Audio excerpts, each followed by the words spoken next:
Операції полковника Андрія Лисенка з останньою інформацією про те, що зараз відбувається на сході України. Пане Андрію, прошу до слова.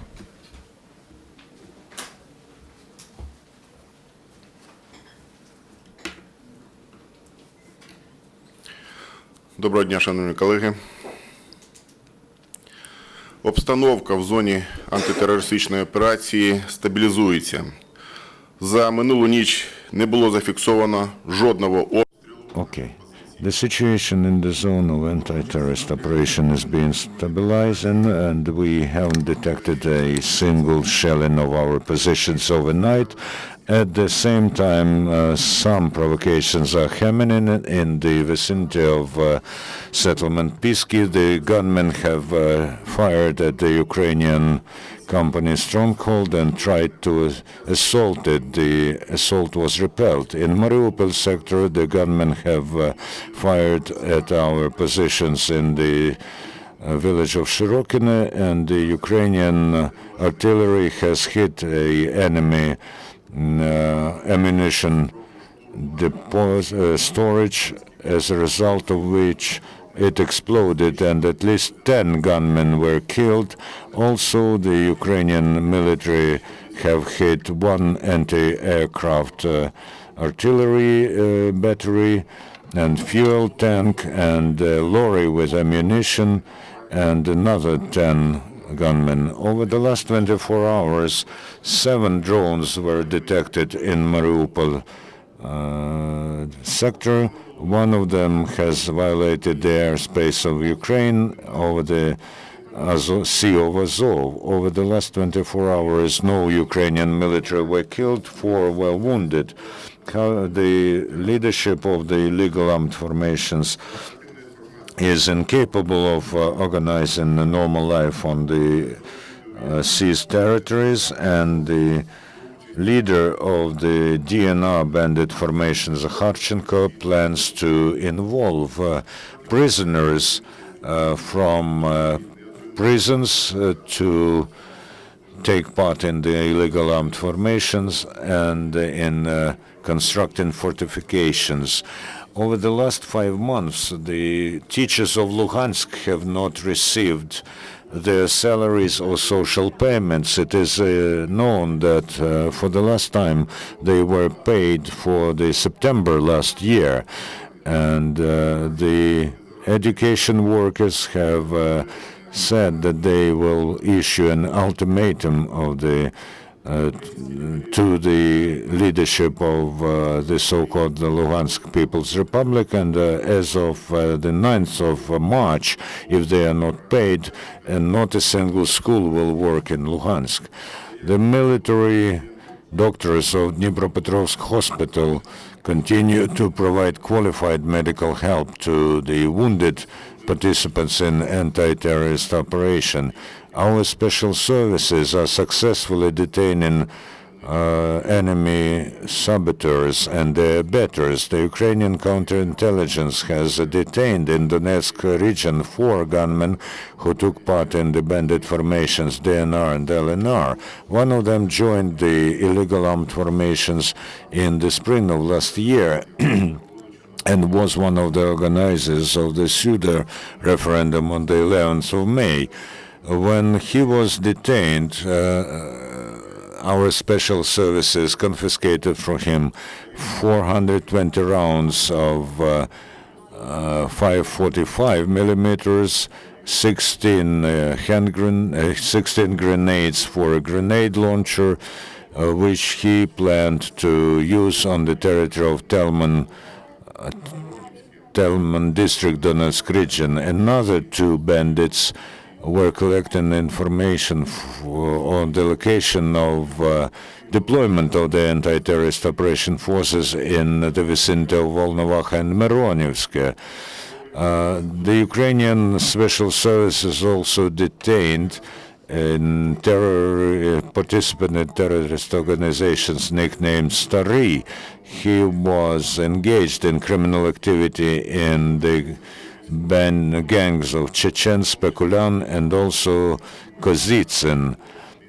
He was detained and in his residence 2 hand grenades were confiscated. Besides this, the Ukrainian State Security Service has detained gunmen from the DNR who were engaged in terrorist activity in the vicinity of Debaltseve under the command of a Field Commander Altai. They all were residents of Yenakiv and Makiyevka, whose documents were confiscated by the then gunmen, and they were sent to build road checkpoints and dig trenches.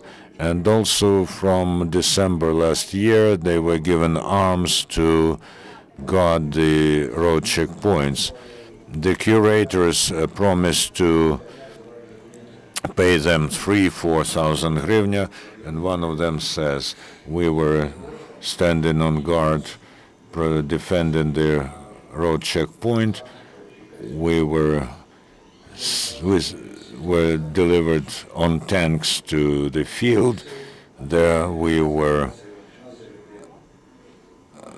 left there, and then we were captured prisoners. We were told that Americans are at war here, but I haven't seen a single American here. We see that here are Ukrainians, and we are being put at loggerheads. Now, imprisonment awaits them, and no one will hide from a just punishment. In Luhansk region, 2 members of the LNR bandit formation were detained. One of them was subject to a gang leader, Poltinnik. After the city was liberated by the Ukrainian military, the bandit tried to hide from criminal responsibility, but local residents remembered how he robbed them and gave money to the bandits. Another was from the Prizrak band, Ghost band, who was passing intelligence about the armed forces of Ukraine positions. Yesterday in Chuguyev, Kharkiv region, 2 gunmen with the arsenal of explosives and arms were detained, and they underwent special training on the base of Ministry of Interior of Russia in Rostov-on-Don. One of them took part in the DNR band formation, and our servicemen have confiscated explosives and grenades and a pistol from them. Also, we try to exterminate bribery in law enforcement structures. In Poltava region, they have stopped illegal actions by a deputy district military commissar who was demanding a bribe to the tune of 2,000 hryvnia from a person who was called up in Transcarpathia, a military commissar who was demanding $500 of USA. Ukrainian authorities and international partners are restoring the infrastructure of the liberated cities of Donbass. In the center of Stanitsa, Luganska, for the first time within 1.5 months, there's light, and the repair of electric lines continues. But at the same time, in many settlements at Lugachina, there's still no electricity or gas. In Selidovo, of Donetsk region, the assistance from UN representatives are distributed. During the latest days to Dzerzhinsk, the Ukrainian rescue servicemen transported about 10 tons of potable water and 16.5 tons of food products to the settlement Mironivka. 4.5 tons of food products was delivered from International Red Cross Committee to Artemivsk. 3,000 square meters of polyethylene film, 400 mattresses, same number of blankets, and 300 sets for children were delivered. Also, the humanitarian assistance was provided from Red Cross to Artemivsk City Hospital. where they supplied medications and wheelchairs. The rotation of the servicemen of anti-terrorist operation continues. The servicemen of the special militia platoon Poltava are sent to the east. The servicemen know very well the conditions and the specificities of service in the zone of ATO. The main tasks of the law enforcers will be to protect the public order, infrastructural and other strategically important objects. And now the story about another Ukrainian officer. All the Ukrainian servicemen have been proving how well prepared they are. The keepers of Donetsk airport and those who were defending the Baltova, a bright example of the courage of military.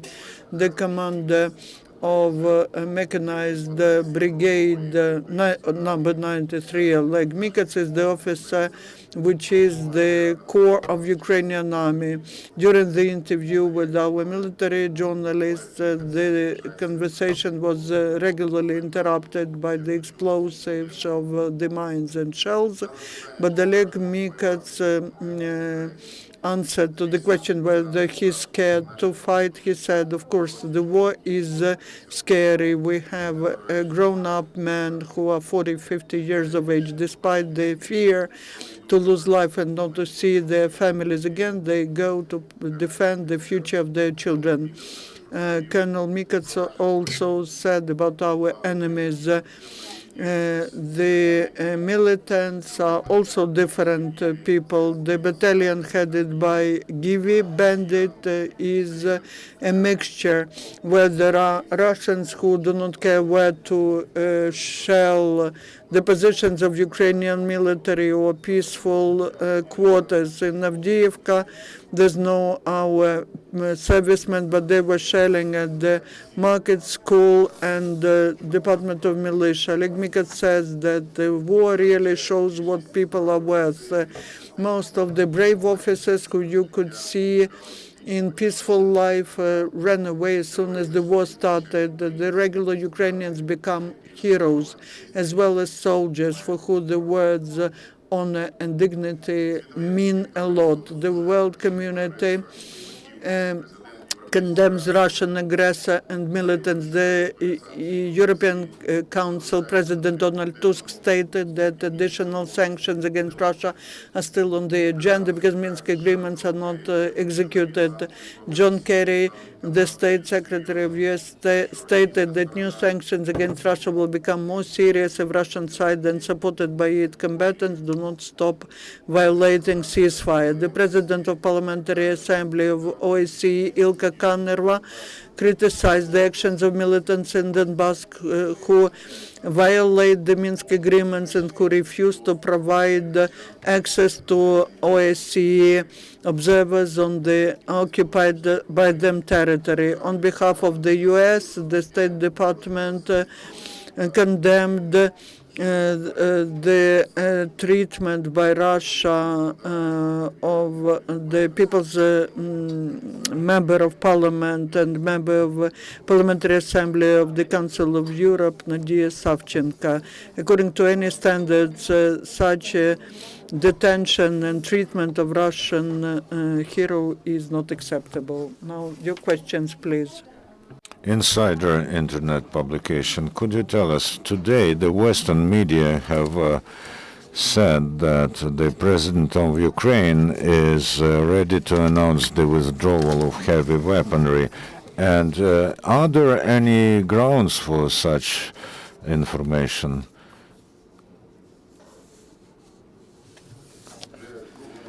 For the second day running, we see the decrease in the number and intensity of shelling. So we are approaching the main target, the completion, the fulfillment of the first point of Minsk agreements about the ceasefire. So at the moment, the conditions are being formed to start to implement the second point, the withdrawal of heavy armaments. I have told you more than once that we have everything ready, and what we need is the respective order. There's no order at the moment. Could you tell us whether we have seen 48 hours of silence in Donbass, after which the withdrawal may start? As soon as the highest authority of the state decides to start the withdrawal of the heavy armament, the Ukrainian side will immediately start to do this. We are ready to do this. Yes, we still see the shelling and firing, but we are creating the conditions to do this. Still, if you decide to withdraw the armaments, will this not lead to the deterioration of the situation? The matter is, we're talking about the armaments, not troops, and this happens adequately and as a reflection of the actions of the enemy. As soon as we see that they are doing the same, and the representatives of the trilateral contact group who monitor the situation, as soon as they give us a signal, then the machinery and weaponry will move to the places of its location. This is about the armaments that have caliber of 100 millimeters and more, but the troops equipped with small firearms retain their positions. Any other questions? Thank you, Colonel. Our next briefing is within 2 minutes.